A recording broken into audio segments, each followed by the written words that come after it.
Welcome back to the Brothers Jin. I'm Nick. And I'm Matt. Alright, and this one is going to be a little interesting. We're going to be doing Season 1 of Avatar The Last Airbender, the live-action series on Netflix. Yes, I have a lot to say, but first, I think we need to take our shot of gin. I'm doing Seagram's this time. It has been a while. Cheers.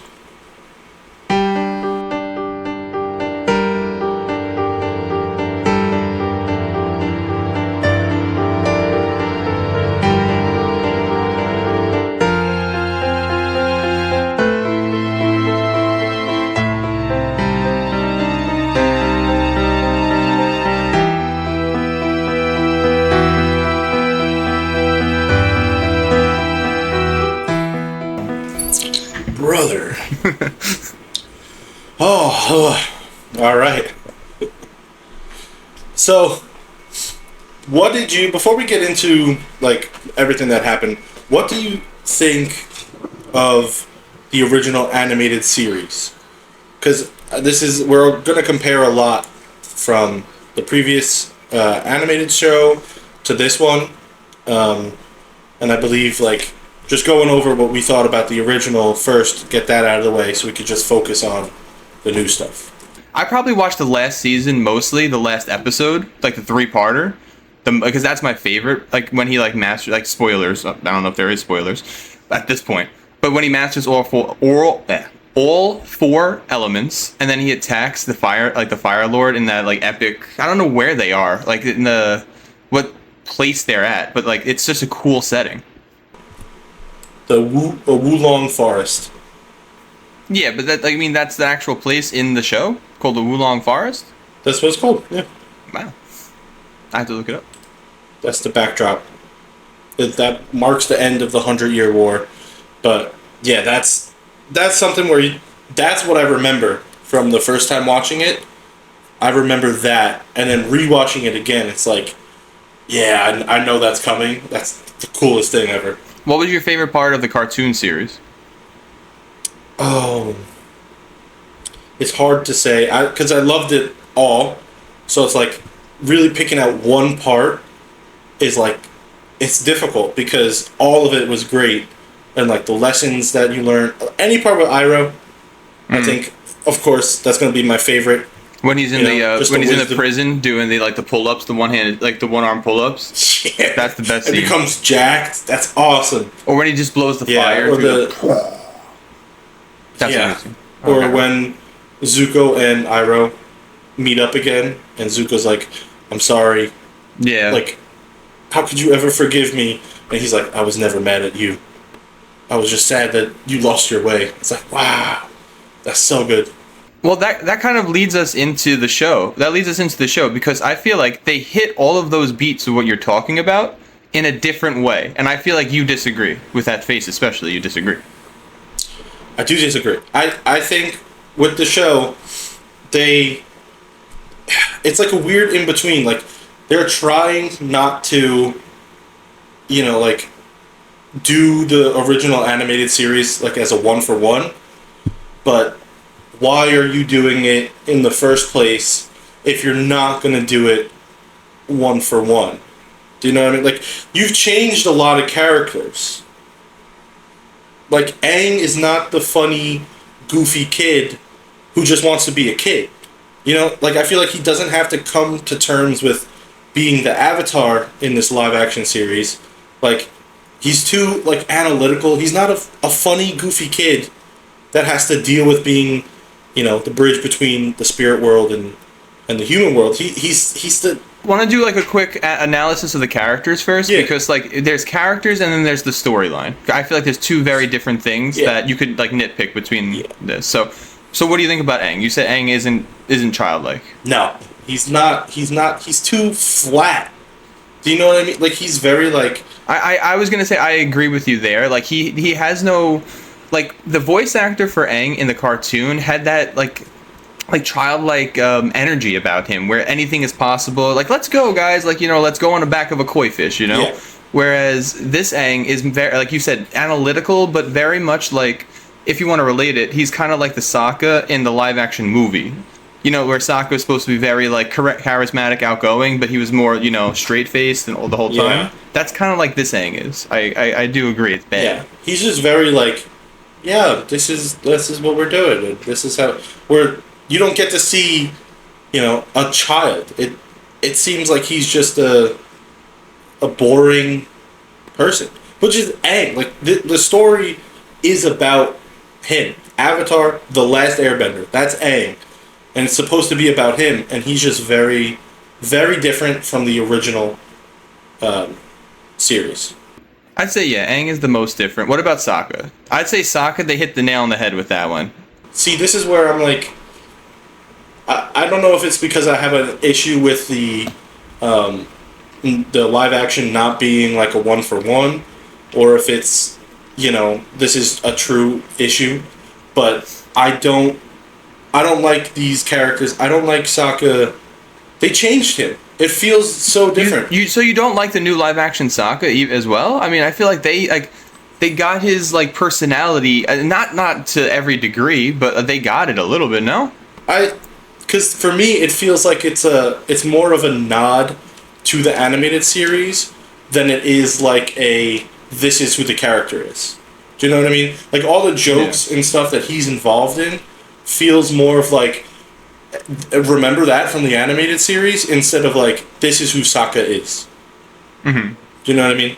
But I think out of all the characters, he's probably the one that is like the least different, I would say. Where you could see the original Sokka in how he plays the character. I disagree with Katara. So move on to Katara now. Katara is the most similar, I think. She has that mother persona to her. I mean, she even has that like the drive to be like the person to fight instead of the person to just be back and heal. You know what I'm saying? Like I feel like that's coming through. In that aspect, yeah. But what I other think, aspect? I mean, she was like more of a. I think every character feels like the watered down, muted version of the original characters. Pun intended. Like I don't see much of the fighting in Katara. Like in the first episodes, she was not like pushing that hard to learn waterbending and stuff like that. She wasn't like, you see her, you know, trying and stuff and showing Aang like waterbending, which we'll get into that whole. I was gonna say there's no pirates with the waterbending scroll. I didn't like that, but yeah, we can go into it. I hate how she was just handed the waterbending scroll and like, here. Yeah. I also hate. We'll get into it, but I hate how Gran was like, kind of the exposition, and she was just like, "This is what happened," and this, and then like, we'll get into that. But I think she's just muted down. She's not like the, you know, the hard mother figure, the activist like for women, like waterbending. Like, she's not the strong character that she is in the animated series. You could see a little bit of it, but I think the way they did it is kind of like muted, watered down. Like I don't see that drive that you see. You keep saying watered down, and it's like you're purposely saying that because she's a waterbender. You're watering it down. I know. Yeah. All right, but okay. So the other three characters I want to talk about: Kyoshi, Uncle Iroh, and Zuko. So I want to talk about them before we move on to the actual talking about like the season. Avatar, so what do you think about them? No, not Avatar. No, not Kyoshi. The Warriors. What was her name? But what's her Suki? Okay, yeah. Like I feel like they gave her a lot more in the live action series, just like they gave Uncle Iroh a lot more time with Aang in the live action series, and it kind of fleshed out his character since they knew where he was going before. You know what I'm saying? Yeah, no, I agree with you there. They definitely gave more. See, that's where it's an issue because is that better? Like, it's not 1-for-1 for the series, but is that a pro for the live action that we get to see the characters that weren't really talked about in the animated series? Is that a pro or is that a con? Like, hey, we don't like, you're changing up the character like a little bit to fit modern times and to tell a new story based on the old story about a character that we love. Does that hurt or does it help it? Well, Yeah, in my opinion, I like seeing more of the backstory when they do something in a live action, as long as it stays true to like the source material, or if it has like the input of the guys who created it, you know, like of the guys who created it. So I think I like what they're doing with the Kyoshi warriors with Suki, how they're expanding it. I like what they're doing with Iroh, but I mean I don't know why. Like I can't see why you would say it's like negative. You know what I'm saying? Like I think that's just like a positive. Yeah, I like no, I seeing can more. see that. I just don't like how they kind of changed it to, well, because the whole thing of like the whole Suki's character is used to be like, well, hey, like women can be warriors too. Because again, the animated show it is for children. It's rated like for 7-year-olds. So of course they're going to have more lessons Yeah. about how you should treat people. You know, like hey, you might say like, oh, girls can't be warriors, and Suki's character was to be like, no, they can be, and they could fight, but do they really need it now? Like, are these lessons that they are teaching the 7-year-olds in the animated series, are they necessary to the characters in the live action series? Because Suki's character was, you know, a way to say like, hey, she could do it too, like, and she was better than, she's a warrior. Whereas like now it's like her whole thing is she hasn't left the island, and now like her drive is to, you know, see the world. Where it's like, I don't know, it's a little change, but I don't think that's necessarily negative. No. I just think it's not a 1-for-1. Yeah, I was gonna say I don't know if that's.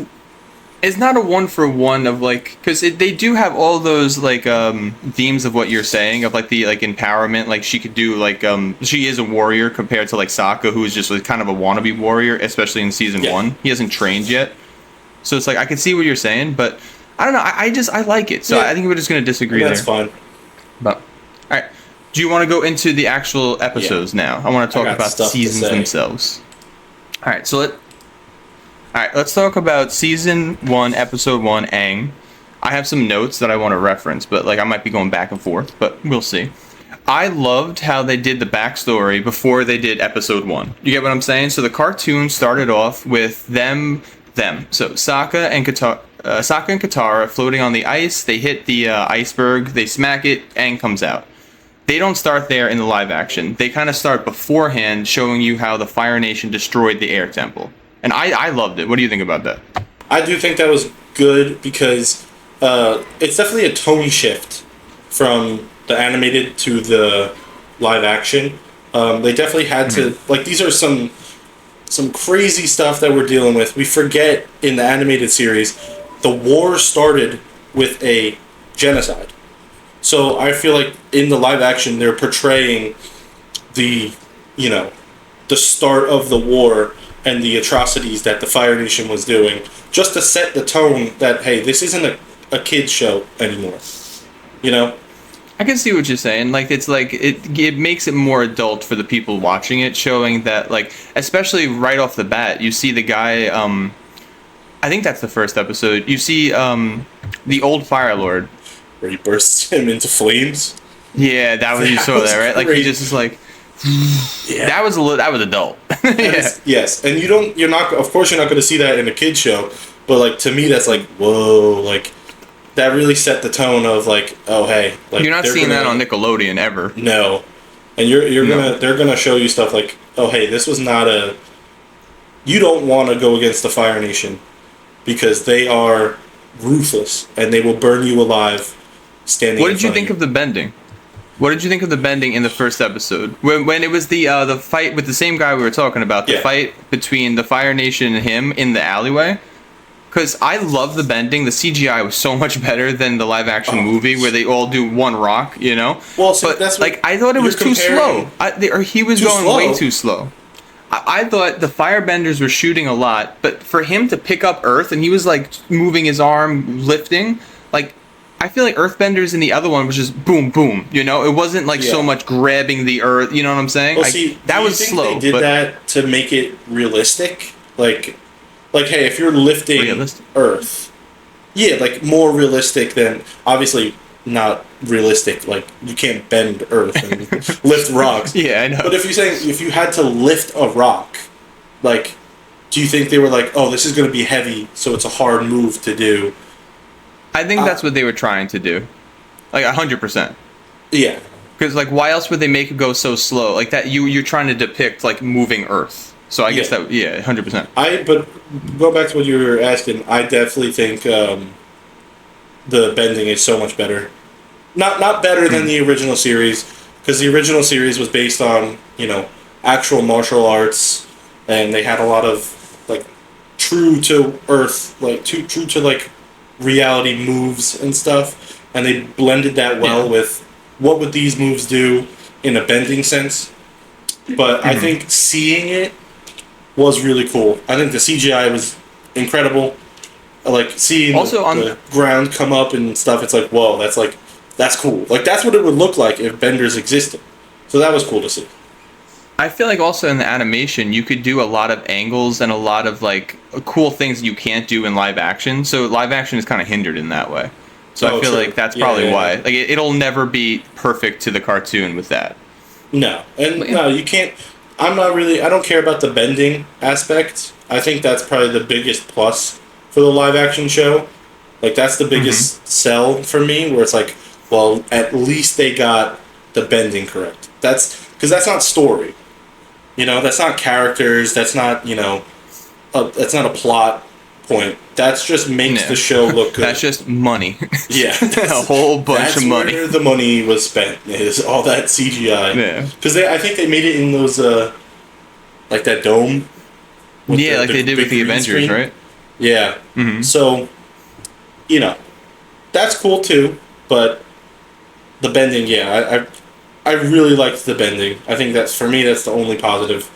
Because when you're watching the show, you care about the story more than anything. At least I do, Well, that's what I was going to bring to you. Like, what did you think of the introduction then to Sokka, Katara, and Aang and the Ice? I feel like it was so different than the original. The original in the cartoon was written so well, with every word kind of introducing you to the story, what's going on, and everything.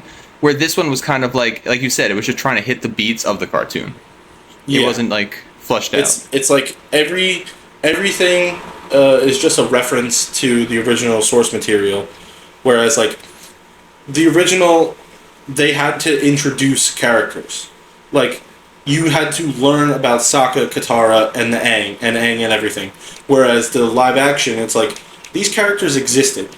The people that are going to like flock to watch the live action, they know who Sokka is, they know who Katara is, so you don't have to do the introductions. Like, you don't have to introduce the characters as heavily because you know who Sokka is. It's kind of a way of saving time. I feel like a way of save time. You don't have to put that into the narrative. Yeah, I got you. So I think that's fine. I just don't like how they shifted things around. What do you mean shifted things around? Oh, like combining storylines? Yeah. Yeah, so I kind of disagree and agree with you in some aspects. I feel like when it works, I disagree, because I feel like if it works, I feel like that's a great way of combining. Like, they only had 8 episodes, but you had like how many in the cartoon, and they're all 30 minutes, where this is an hour, so you needed to combine something, Yeah. But I think what they didn't have to do that. I think just doing that is more of like, they tried to do a fan service of like, hey, remember this episode?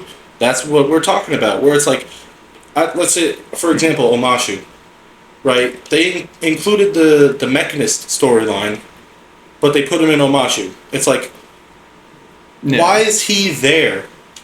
Like, does that...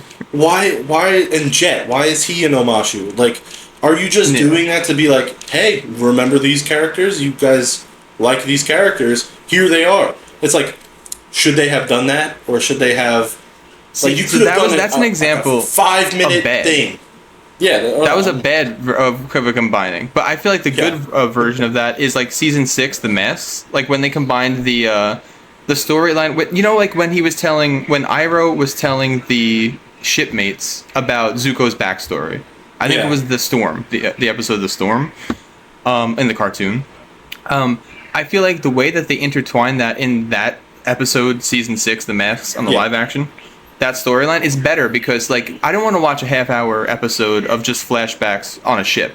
You get what I'm saying? They could have put that in a storyline, and they did, and I think that was better. So that's an example of, like, how that's better, whereas, like, yeah, like you're saying, the Mechanist no Mashu, why would you do that?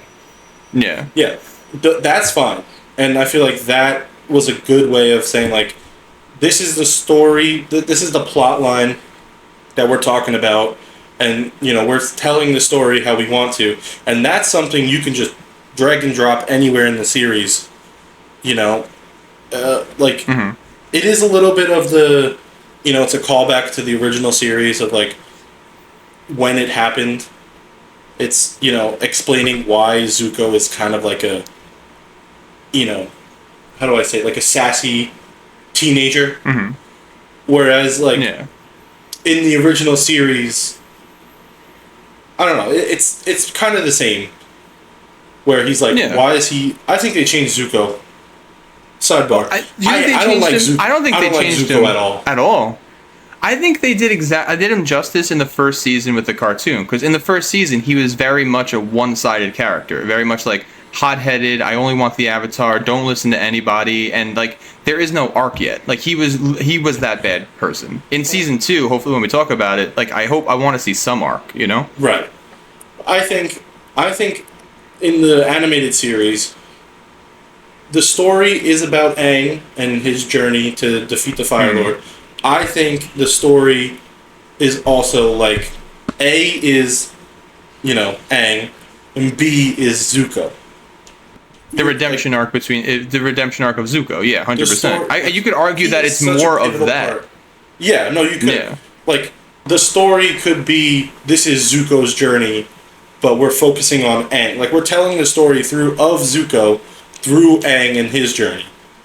You know, because that group, like just say at the end of the animated series, you know, the group of Aang, Toph, Sokka, Katara, and Zuko, that's the story, right? So you also have to see, like, Zuko's story arc is kind of not the main story, but it's parallel.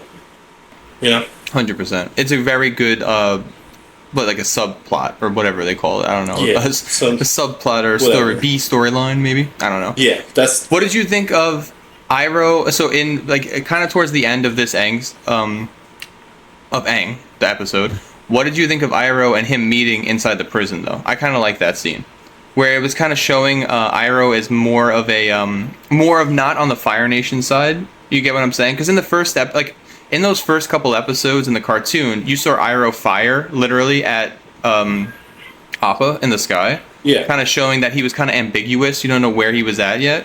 Where in this one, like that scene in the jail, it showed that he's not on the Fire Nation side. He's very much a White Lotus, you know? I think I don't like that too much. Why? Because to me it's like that's not his character. Like in the beginning, he is supposed to be. I disagree. That is Iroh. No.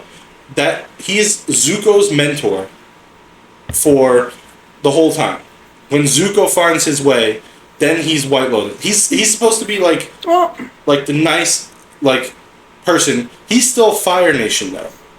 Like he is helping Zuko out capture the Avatar no matter what. Once his son died, Yang Chen, I think his name is.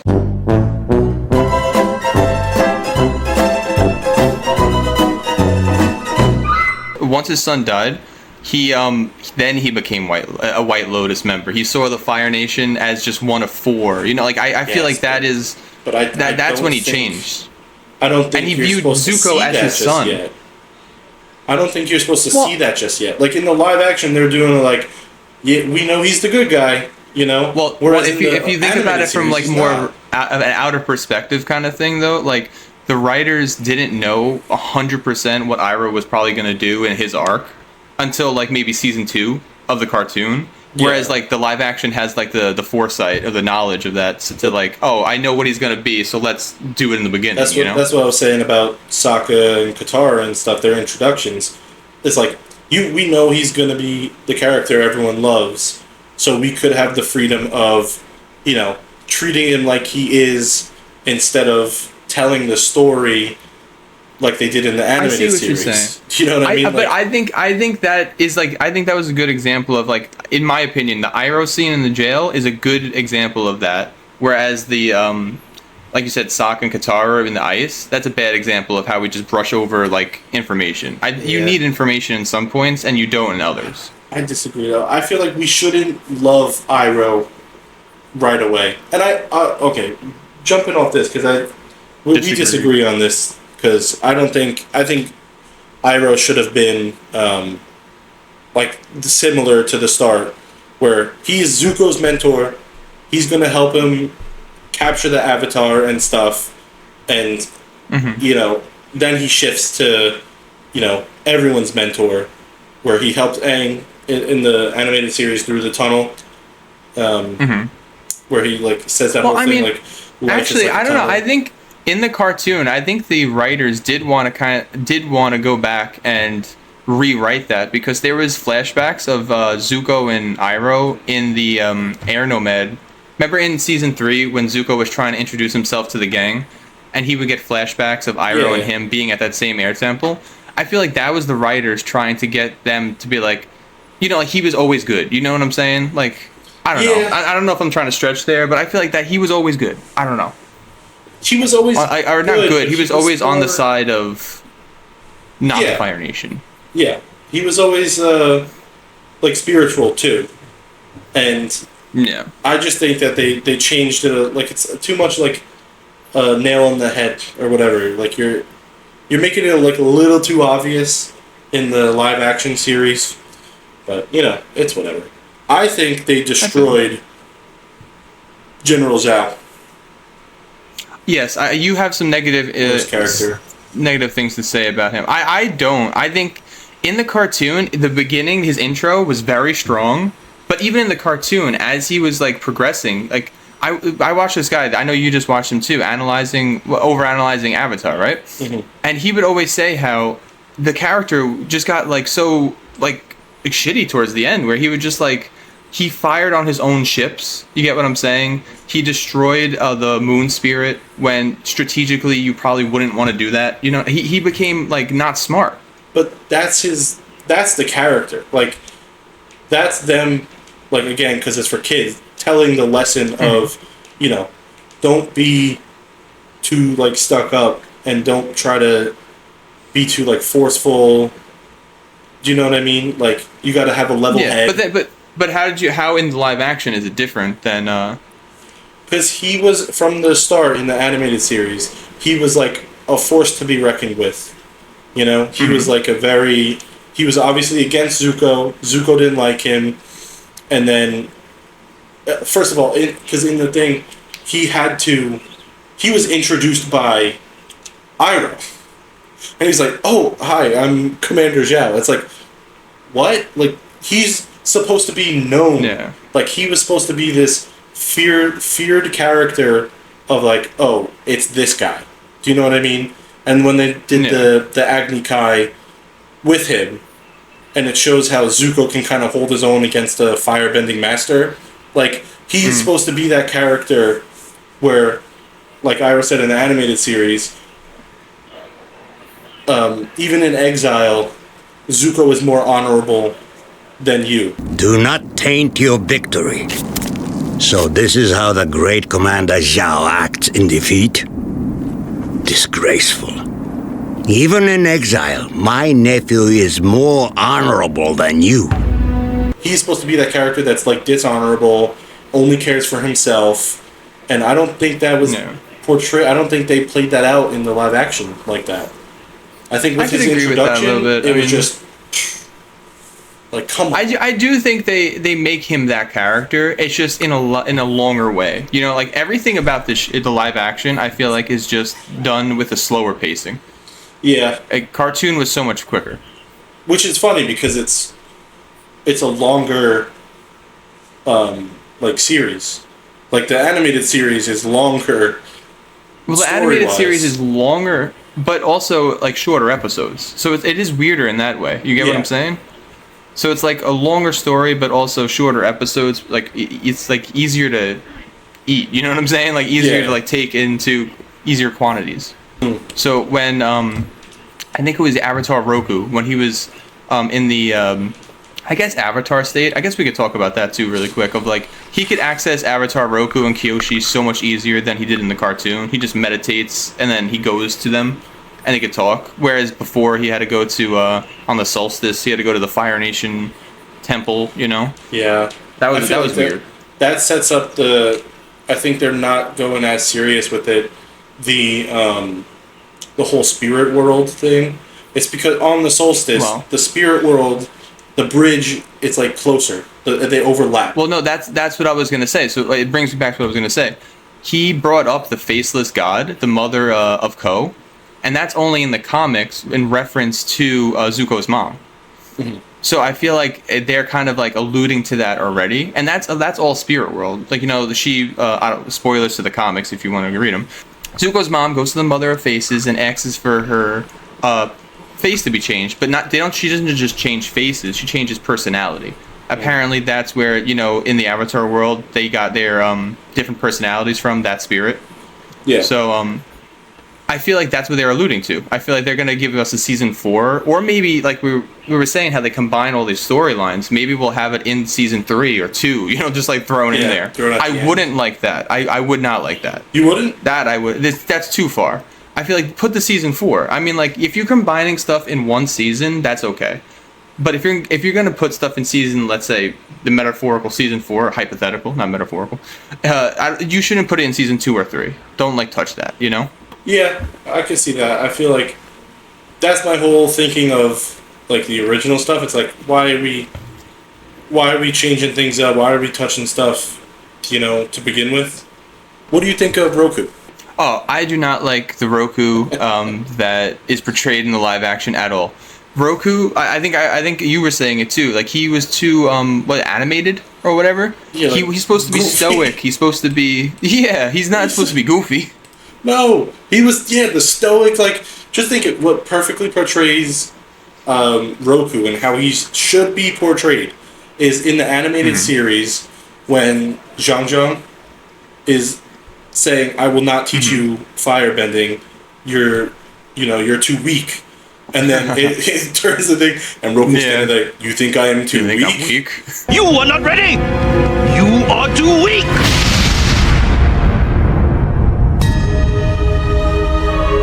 You think I am weak?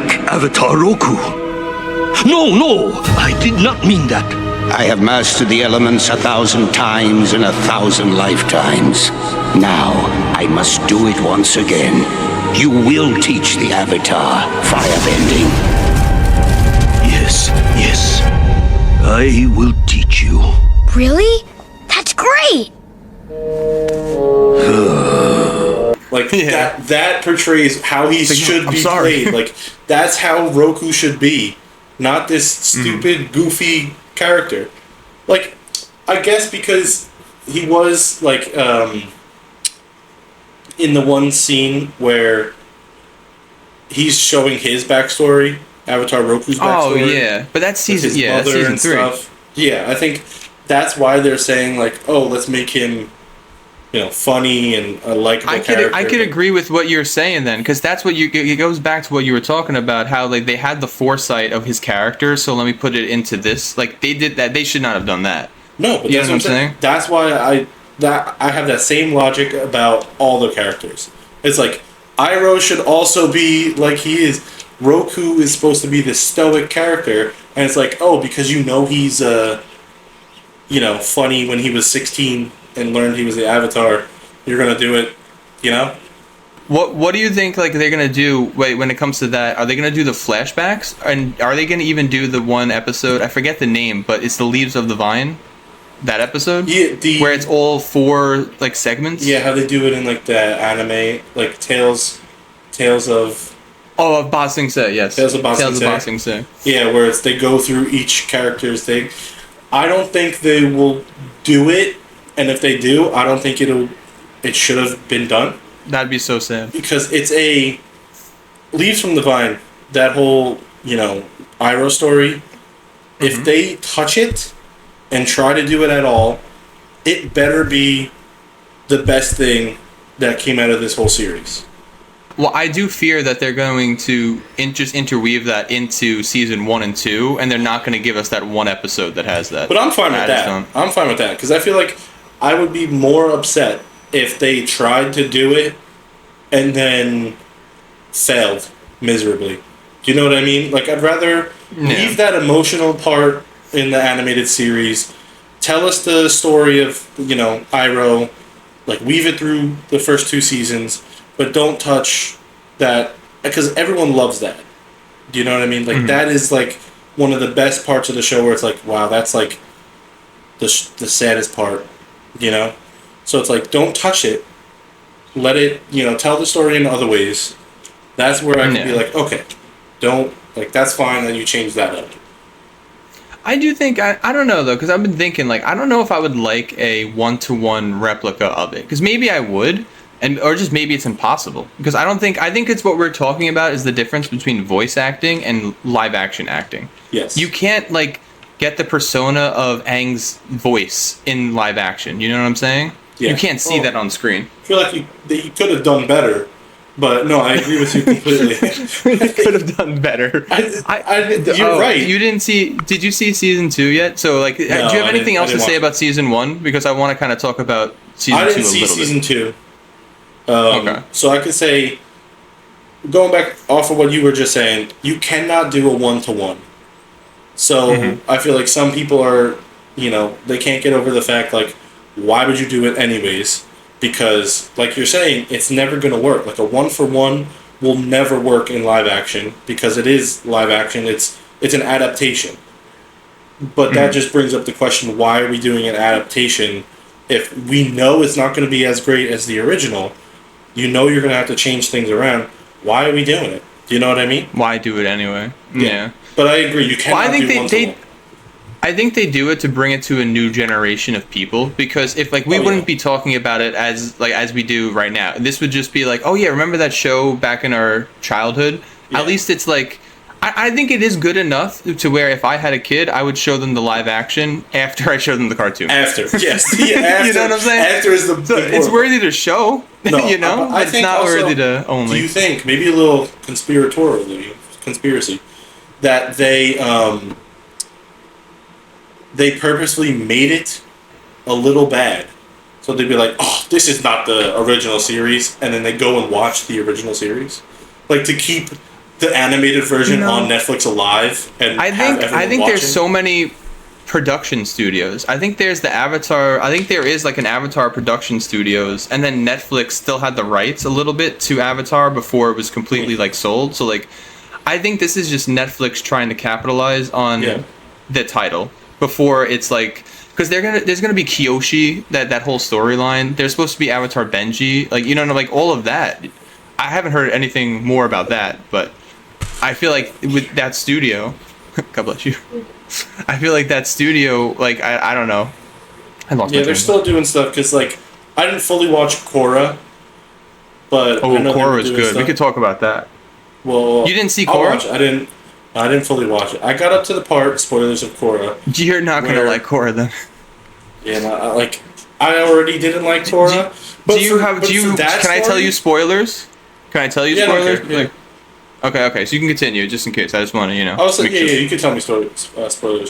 For that story, it's like, I understand why you're changing it up, like, the whole Avatar stuff, because it is its own thing, and it's new. Like, but she killed the cycle of... Okay, spoilers. Yeah. She killed the cycle of Aang, and then so you can never access that. So she literally was just like, okay, there's Avatar, cut it off, there's me now. Yeah. You know, I didn't like that at all. I figured, like... I think that was the writers saying, like, hey, what we did before... Hi. Like, hello. No, what we did before is its own story. And the stuff we're creating in the future is separate from that. So it's like, if we get rid of the past cycle, then you can focus solely on Korra and, like, the world building of it all. Like, it's not... Because for me, I'm thinking the original animated series, there's no really, like, timeline. But for me, that's, like, medieval times. Well, there is. You know what I mean?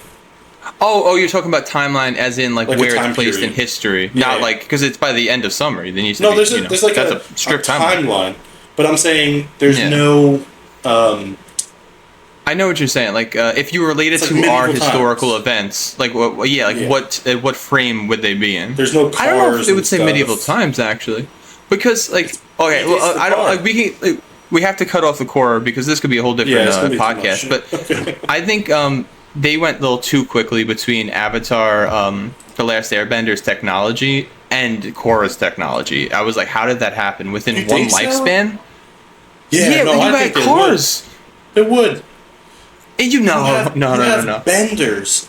I mean, just think about it. Like in the original animated series, they have the Fire Nation is more technologically advanced. Yeah, that makes and sense they because only we have a hot steam air balloon. power, but But think they about only it. had a hot air balloon. If the four nations are no longer divided, every single nation, every single bending power can now work together to advance technology. I think that's what you're like missing. It's like now it's not divided anymore. I guess. I mean, but then, going back on that, like before the 100-Year War, wasn't it also non-divided? It was divided, but everyone was living in harmony. So I feel like wouldn't that have also happened? Or you're saying that Well, was too far in the past? harmony maybe? doesn't mean it wouldn't have. harmony living doesn't mean together? together. They were just it was just a time of peace. Everyone was Whereas just after you have segregated Republic peacefully. City- Yeah, they were all like, you stay where you are, and we'll stay where we are. Yeah. But All right. Well, I think we need to cut that in the butt because Yeah. I don't want to keep talking about Republic City and Korra and all that. I Yeah, really do that's- want to talk about that in a different podcast because I have a yeah, lot we'll do to that. say about that. We'll do more Avatar stuff because there's a lot to say and a lot more coming out. Well, a lot more about Korra specifically. But what do you think about season 2 of the live action? Like I didn't you said, get you to didn't see see it. it yet, but you did comment on Toph. You didn't like her a little bit because. Oh, So yeah. what is your take on? I think my second favorite character is Toph. Of course, Iroh is number one. So that's why you had some negativity. Yeah, what I've seen from on TikTok, and I think it's just teasers for what it is. I don't think it was an actual scene. How she's just again, it's like you change the character that we know and love. Like of course there's gonna be you're not doing it right. And I it's guess like I have to. that whole I saw the scene when she invents metal bending. And Oh, you did? I didn't see that yet. I only saw her the first episode, maybe like a little bit of the second episode, so I didn't see that. I but- saw that on TikTok, and I'm like, Is it bad? It put me off to watching it because I was like, How do they do Serious? How do they do the sensing though? Do they cut it to like black and white, and do they have the ripples and everything? I don't know. I didn't get to see that. But I think that's what when she invents metal bending, that's what it shows when she's Yeah. in the cage. And it has the whole or the whole thing. speech of what earth bending is and what bending is. If you open your mind, you will see that all the elements are one, 4 parts of the same whole. Even metal is just a part of earth that has been purified and refined.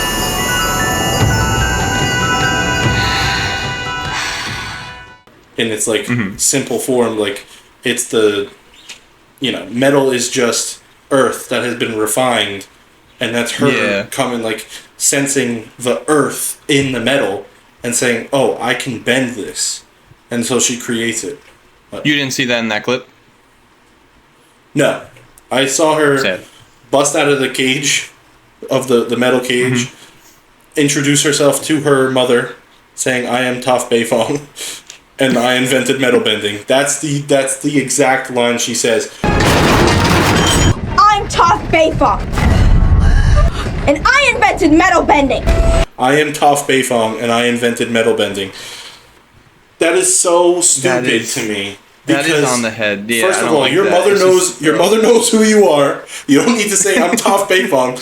You just did it for the clip of I am Toph Beifong and I invented metal bending. It's like we know that. You don't have to tell that to the audience. We know that. Do it better. But I guess I'll watch it when I get to it. But maybe it'll change my mind. All right, but no, I agree with you there. Like the Toph, I haven't seen it yet, but hopefully Toph for me is gonna be like stay true to the cartoon.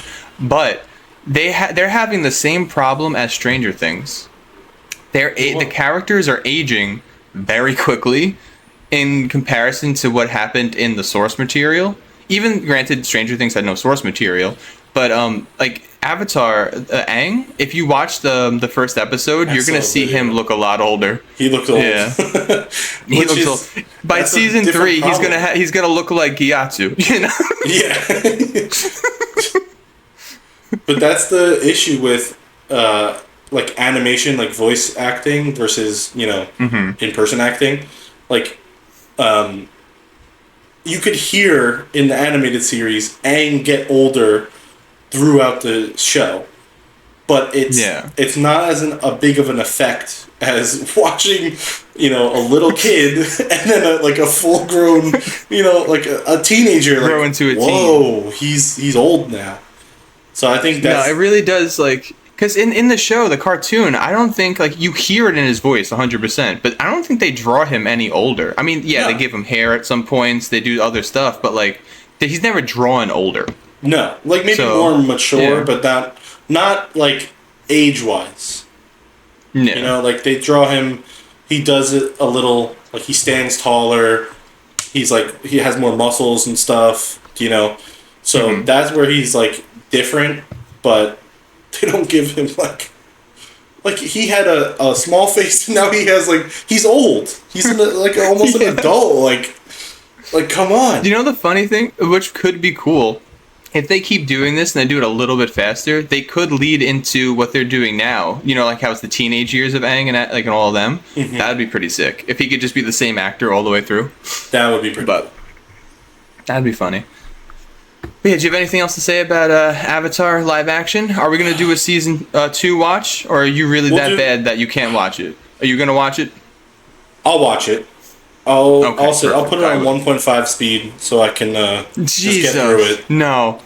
That's horrible. I can't watch it because every single thing I'm like, oh, why would they do that? Why would they do that? And it's just throughout the entire season 1, I'm like, oh my god, come on. Why are we watching this? It just makes me want to watch the original series more. So I can't do it. Come on. But I think that's just because I like the original series a lot, and that's one of my favorite shows. We watched it growing up and stuff. So. No, but that was good. I would definitely recommend everybody who's watching this to go watch Avatar: The Last Airbender live action. Matt might have different opinions on that, but I think it's very good. 100%. Go watch it and form your own opinion, but, I think it's not my favorite, but go form your own opinion. Watch it. Go form your own. The more people watching it means that the animated series will stay longer on Netflix. So that is I was saying to Colleen, when we have children in our future, what are some of the shows that we're going to show them? Because I'm not showing them Cocomelon. That's too crazy. Cocomelon. So I'm going to show them Avatar: The Last Airbender. So I want to record it, so they can watch it, and I can keep a physical copy. What's a list of shows that you would show your kids other than Last Airbender? Because Last Airbender is a given. Blues Clues. Yeah, okay. But I'm saying, for children, too. Do you remember Oswald the whale? Or the octopus? No. Whatever he was. It's okay. Those are just low stimulation children's shows that actually teach you some good stuff. So I didn't even once think he turns about 7, or once they turn 7, I'm showing them Avatar. I'm showing them Avatar: The Last Airbender completely. Very cool. Very cool. I would agree. Yeah. All right, that was another good podcast. Are you doing a shot or no? No. I already have some drink that my producer made me. I'm just sipping, but yeah, sip it. I think I sipped it once, but thank you so much for watching. Thank you so much for watching. Tune in next time. I don't know when the next podcast is going to be out, but click that notification bell so you'll get notified for the next time that we put out a podcast or a gaming video, because I've been gaming every Friday. Yes. I think I'm going to change here, Matt, since we're both here. Yeah. I think I'm going to change the name of Beat Saber Fridays to just Gaming Fridays, for at least for me. So that's going to be Nick's Gaming Fridays, and I'm going to be doing different games or maybe some same games every Friday. So that's going to be consistent at least. The podcast isn't, but that'll be consistent. I think this week I did Crisis Brigade 2. Yeah, that was very fun. That was cool. Definitely check it out. We could play that. And we could play together, co-op maybe. too. Yeah. 100%. Yeah, I've been doing. I haven't been able to game, but I'll. Well, you've been post doing the some stuff on with Fridays. Colleen, with producer Colleen. You talked about, I think, Obsession together, and you talked about Project Hail Mary, We've which been is like trying an to watch movies hour-long together. discussion. Yeah, where we go over what the movie was about and then what we liked about it and stuff. So yeah, check that out too. Mm-hmm. We're gonna have more movies we're gonna watch. Thanks to AMC Stubs. Thanks to AC Studios. You want a sponsorship from them or something? That would be great. That would be so good. We love Like, hey, AMC save me some Stubs. Yeah, gee, if I could get a AMC Stubs for free, wow, just 1 month, I'll take it. All right. AMC Stubbs, you heard that. Contact the Brothers Gin. Yeah. All right. Signing out on another good podcast. We'll see you. Peace. Bye.